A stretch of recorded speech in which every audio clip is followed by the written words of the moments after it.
the Science Guy. Bill Nye, the Science Guy. Bill Nye, the Science Guy. Science rules. Bill Nye, the Science Guy. Inertia is a property of matter. Bill Nye, the Science Guy. T minus 7 seconds. Bill Nye, the Science. The articulatory and resonating system is defined as the movement of structures that produce sound in speech. It is composed of several parts in our mouth and throat. The uvula, located right here, is a small conical fleshy mass of tissue suspended from the center of the soft palate. It plays an important role in the articulation of specific words and sounds of the human voice. The uvula also acts as a gag reflex, which can cause the stomach to expel its contents. Next, I'll be talking about the pharynx, which is located right here. The pharynx is the passage that leads from the cavities of the nose and mouth to the larynx, also known as the voice box, and the esophagus. Air passes through the pharynx on the way to the lungs, and food enters the esophagus from the pharynx. Okay, next I'll be talking about the epiglottis, located right here. The epiglottis is a flap that is made of elastic cartilage tissue covered with mucous membranes attached to the entrance of the larynx. The epiglottis has several purposes that include protecting the opening between the vocal folds. It also prevents food from entering the trachea and sends it down the esophagus. Next, I'll be talking about the larynx, located right here. The larynx, commonly known as the voice box, is primarily used for breathing, sound production, and protecting the trachea against food aspiration. It also manipulates pitch and volume in the voice and protects the vocal folds. The vocal folds are situated just below where the tract of the pharynx splits into the trachea and the esophagus. Fine manipulation of the larynx is used to generate source sound with a particular fundamental frequency or pitch. Next, I'll be talking about the esophagus, which is located down here. It is an organ in the vertebrae which consists of muscular tubes through which food, liquid, and saliva pass from your mouth to your stomach. Next, I'll be talking about the trachea, which is located down here. The trachea, also known as the windpipe, connects the larynx to the lungs. This allows air to pass through.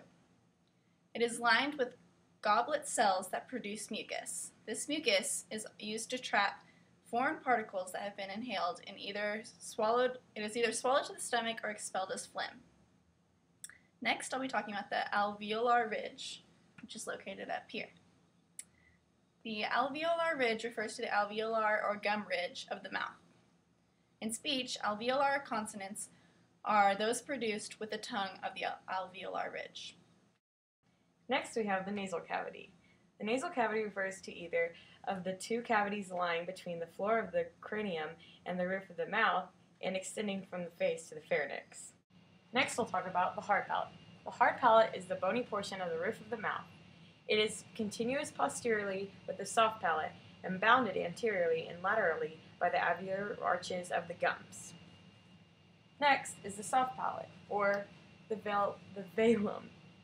It is located in the pharynx. It is also an important structure for both speech and swallowing. The uvula is the end of your velum. Next, we have the mandible, or lower jaw. This houses the lower set of the teeth and forms the floor of the mouth. Then we have the teeth. The teeth's major function is mastication, or chewing. There are normally 32 teeth in the adult mouth, 16 in each arch. Then we have the tongue. The tongue has a tip, a blade, a front, and a back. The tongue's biological function is to sense, taste, and move food around an oral cavity for chewing and swallowing. The tip of the tongue is very important in articulation. Then we have the lips. Speech and sound can be articulated with minimal movement of the lips. Lips are involved in labial movements. Lip closure builds intraoral air pressure and release in a plosive manner. Last, we have the vocal folds, otherwise known as the glottis, are composed of the two infoldings of mucous membranes stretched horizontally across the larynx. They vibrate, controlling the flow of the air being expelled from the lungs during phonation. Open during inhalation, closed when holding one's breath, and vibrating from speech or singing. Whoa. Hey guys, what's up? I'm going to be talking to y'all about some common communication disorders with the articulatory system. Alright, let's talk about dysarthria. This is a motor speech disorder. This is when you have paralysis, weakness, or generally poor coordination of the muscles of the mouth. This can make your speech slow, inaccurate, slurred, or like hypernasal when too much sound comes out of your nasal cavity. Next, we're going to talk about oral apraxia. This is when you have difficulty making voluntary movements of the tongue and lips or with combining movements to make speech sounds. This and dysarthria is also, they're both can be caused by brain injury or stroke. Next, we're going to talk about some speech disorders. Hyponasality, dealing with the nasal cavity. Alright, this is when not enough of your voice energy comes to the nose, which makes the person sound stopped up or congested, have too much mucus up there. This might be caused by some blockage in the nose or by allergies. Alright, now hypernasality. That was hypo, now we're hyper. Alright, this happens when the movable or soft part of the palate, the velum, does, right here, when it does not completely close off the nose from the back of the throat during speech. Because of this, too much sound energy escapes to the nose. This can be due to a history of a cleft palate, a submucous cleft, a short palate, wide nasopharynx, the removal of too much tissue during adenoidectomy, or poor movement of the soft palate.